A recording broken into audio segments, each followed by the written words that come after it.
So, James, what are we growing here and where are we? We're in East Gippsland and we're growing cos lettuce. Yeah, it's a beautiful crop. They're really sort of big and ready to go almost. They look amazing. Yeah, they're nearly ready for harvest, probably coming into next week. Yep. And yeah, just give them a bit more time to fill out and they'll be ready to go. A beautiful frilly leaf. They're different kind of cos. Yes, they're actually a cosberg, Right. which is a cross between a traditional cos lettuce and iceberg. I love that. Yeah. So you got the best of the sweetness of cos and that real crunchiness of iceberg. That's right, yeah, you got that nice juicy leaf It's a really beautiful and stem kind of lettuce, isn't it? and that nice frilly outside leaf. Yeah. That's stunning, isn't it? So from planting these in the ground to harvesting, how long does that take? In summertime, that's where we are at the moment, 60 to 70 days. We get a nice mature head. So yeah, we're growing all year round and again, picking our varieties depending on the time of year and the growth levels. And what are you looking for with a good cos lettuce? We're looking for a nice number of leaves. Yep. And good head weight. Yep. And overall, yeah, nice colour and a nice cupping shape. So you can make your lettuce cups, but you've also made a great Caesar salad. That's right, yes. It's just such a great versatile lettuce, and I like that you can sort of cut it in half, use a half at a time. They kind of last for a few days in the fridge. Oh, yeah. They're pretty good. They're pretty robust, aren't they? That's right. You leave it in the bag, a couple of weeks even, you'll get out of it. And how long has your family been growing cos lettuce here? Is it a long time or newer? The salad and the cos side of things is in the newer side of the business. Within the last 10 years, we've probably expanded it. And that's you running most of the show with that, I hear? Yes, yes, I'm looking after it, so nice. Yeah. You must be pretty proud seeing a paddock looking like this. Yeah, no, it's been a pretty good season, and the rain's just come in late last week, and it's really helped even the crop up too. And the key to a good season for you is the weather, it's the paddock. Is that the things you mainly manage? Yes, weather, paddock, and also the production side of things, how it's selling and stuff like that as well. And so you get this harvested, it's into the trucks and at the supermarket. How quickly? Oh yeah, once it's been harvested, it's committed to the supermarket that night. So you can pick this today, someone can cook it tomorrow. That's it.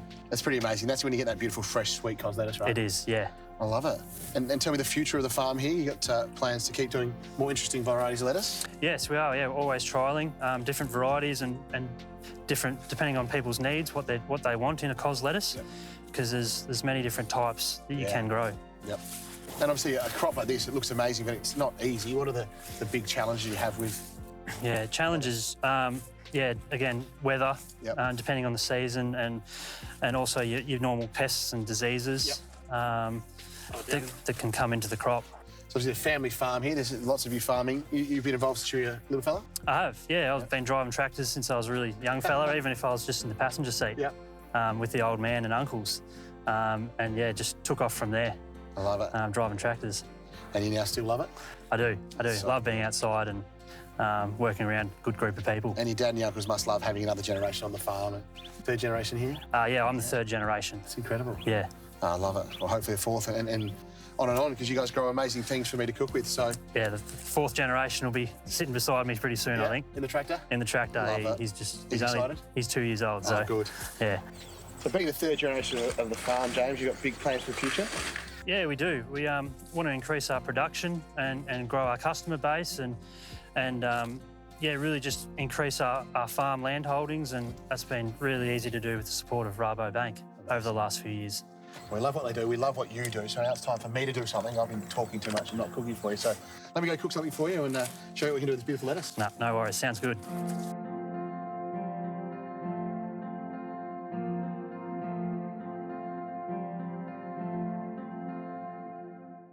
Ross, it's so good to have you in the kitchen today. I spent yesterday exploring your amazing farm here.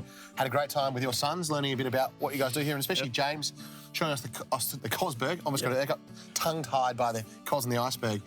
It's a beautiful lettuce. Yes. And I thought we'd do a dish today to really show that lettuce off. We're going to make little cosberg lettuce cups, and we'll serve bun cha in it. So bun cha is a Vietnamese noodle dish, so bun is noodle and cha is the pork. So we're going to make little pork patties. We've got a few little condiments and some pickles, and then we're going to put them into lettuce cups and make a really nice, fresh, summery snack or something you do, a bit of a picnic or something like that when you've got everyone coming over. Sounds nice. I'll teach you this one, then you can cook it for everyone. What do you reckon? Yeah, that'll be good. Thank you. Swap out one of your Sunday roasts and chuck one of these in. Yeah. Yeah, love it. So the hardest bit here is just getting the flavour into our pork mince. So I've got some nice pork mince here. What I've gone with is some of the 3-star pork mince. So you've got some fat to it as well. It's not too lean. You want a bit of fat. The fat's flavour, but it's also moisture. So when you're cooking off your burgers, you get lots of nice moisture in there.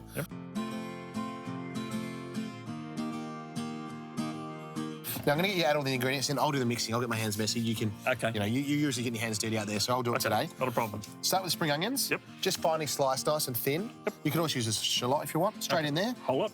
Whole lot. Yep. And then we go the chilli. Now, you like a little bit spicy? Yes. Spicy? A little bit chilli nice. Bird's eye chilli. I left the seeds in. Yep. If it's too hot, take the seeds out. But I think it's okay. We'll find out at the end. We will, won't we? Yeah. Garlic. Garlic. Yep. Right. A couple of cloves just chopped up. Again, grate them is fine. Or if you got the garlic paste in a jar, use that. Yep. And then sugar, and I've got a couple of things here. Sugar straight in. Yep. Now, this one here, do you know kaffir lime leaf or lime leaf? Oh, yes. Yeah, so lime leaf thinly sliced, and I've also got the stem of the coriander. Okay. Flavour and texture. Yep. Right, now, a bit of fish sauce. Bit of fish sauce. Just a splash in there. That's going to add some of our salt for us. So go a little bit more.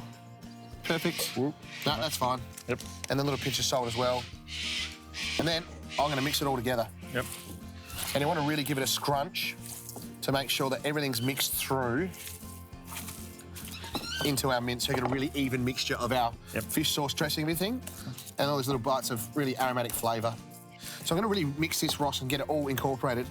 Now, I want to talk about the farm, because you guys, you know, your mum and dad moved here a while ago, but you guys pretty much started Bonaccord, you and your brothers? Yeah, mum and dad, and shifted in 1960. It was originally a dairy farm. Yep. And then with 5 sons, the farm had to grow. Yes. Because 4 of us wanted to be farmers. So. Great. So we just kept adding things and sold the cows eventually in 1987, and then converted over to vegetables and been growing vegetables ever since. How good's that? Yeah. And it's going pretty well, because you keep growing and growing and adding veggies. And more family coming back, which is great. It's amazing.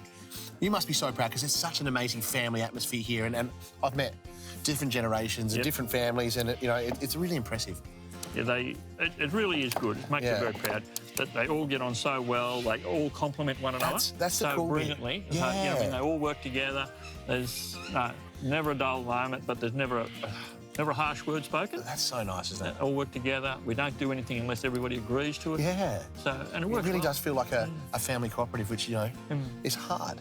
It is. You've nailed it. Oh, yes. You just kick back and relax now, do you? No. I don't think that's true either. I think you're out there a lot of the time, aren't you? Yeah. No, I have no intention of retiring. I love working. Yep. Nice. I enjoy what I'm doing. I won't be doing what I'm doing. I'm more of a mentoring role going forward. Oh, you've done all the hard work. You can pass on that knowledge. So, your sons are heavily involved. Obviously, James, we spent time with him checking out their Cosberg, but there's also the next generation starting to crawl around. Yes.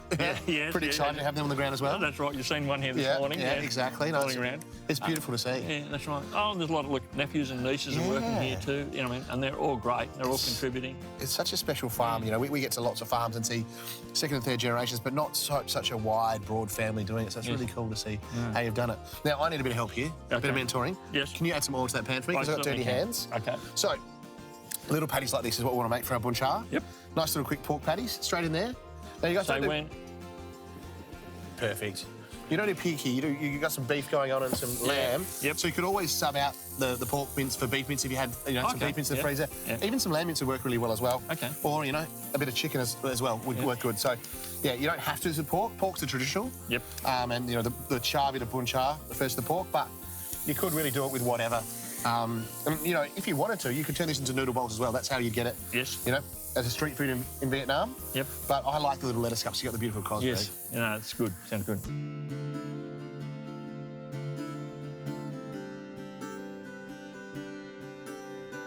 Now, you're a part of the Rabo Client Council. I am. You work closely with Rabo. We love working closely with Rabo here at Final Fork. So can you tell us a little bit about that? The client, Rabo, it's a good initiative of Rabo. They set it up a few years ago, I think, and they actually contribute, and they've got a council that they elect or put together, and then they fund those client councils to look at initiatives like for health and well-being of rural people and agriculture. And they also look at sort of bridging the gap between rural and city people. Yep. Right. Once upon a time, everybody had a city cousin, a country cousin. Yeah. But nowadays, nobody knows anybody in the country. Yeah. Right. And city people tend to think that it's a big national park out there. Yes. Yeah. Right? So, Rabo, to their credit, have seen this and are funding these client councils. And they're looking for initiatives. They're looking for people to come forward with things that can help rural people. Yep. Be it health, be it whatever. Yeah. Right. And how it's, I think, the main reason behind the program we're doing today is to try and show people where their food's coming from, how it's done, West Coast. And this is really good. They do these sort of things, I think. I do too. I mean, we love working with rubber here at Farm to Fork. Yes. We get to visit amazing farmers like you and see just... I mean, my proudest moment of my job is... I mean, I love the cooking, but the proudest moment is being able to tell your story and about how hard you guys work to put food on people's tables and how, you know, much thought goes into it, and also how you guys protect the future and really work on it. So it's always impressive to see. And, yeah, I mean, I love cooking every day, but my favourite days are getting out and meeting you guys and learning more about how our food's grown, because I didn't know how corn was grown or beans were grown before hanging out with Jezza yesterday and seeing the Cosberg today. And so, yeah, it's a really exciting thing. And, yeah, love what you do. So keep it up. It's great, Ross. Thank you. Now, Ross, these are perfectly caramelised, we call it. You want a little bit of char on there. Yes. They're great in the barbecue too, actually, if you get the barbecue going. Yep. That bit of bitterness and char from the caramelisation there is really good. And it's just the sugar and the fish sauce caramelising. So once I flip it, I'll just give them a little press so we get a nice little flat side. Because for me, the nice bit is the crispy edge of the pork and then the soft, tender centre. So I'll keep cooking them. I'll cook the last couple up and we'll come back and I'll show you how to make these lettuce cups. OK. Reckon? Beautiful. So I've just flipped our last of our patties over. We're going to get down to our Cosberg. Do you want to pass me that Cosberg there, Ross? Now, talking about you know, working with Rabobank and some of their investment, there's some pretty exciting things happening at the moment. Yeah, and they're always looking for other ideas from the community, where they can go with initiatives and what have you. Yeah. We're looking after and seeing health and well-being of communities. So, and if anybody's got some good ideas, Rabo's website is a good place to start. Amazing. And look up client council. Yeah, beautiful. On the website and just go from there. And I'll send you some ideas and you'll tick them off. Yeah, now we're all looking for good ideas. Love that. There's plenty of money there to be spent. So. I mean, it's just a great way to support farmers doing amazing things. Without you guys, we're not making this stuff. No. I don't have a job, but also no one's eating. So it's a very important thing. I think sometimes you guys get a little bit underappreciated, and the effort you put in is underestimated. So I thank you from me and everyone for what you do. Now, your Cosberg lettuce cups just on there. Yep. You can kind of see this now. Centre of the table, big, you know, dinner party. We got the family over. I mean, you'd probably need a couple of plates of these for all your family, but what we'll do now, we'll finish it off by just piling on the rest of our patties, just like so. Now, this is the fun bit, Ross. I'll let you.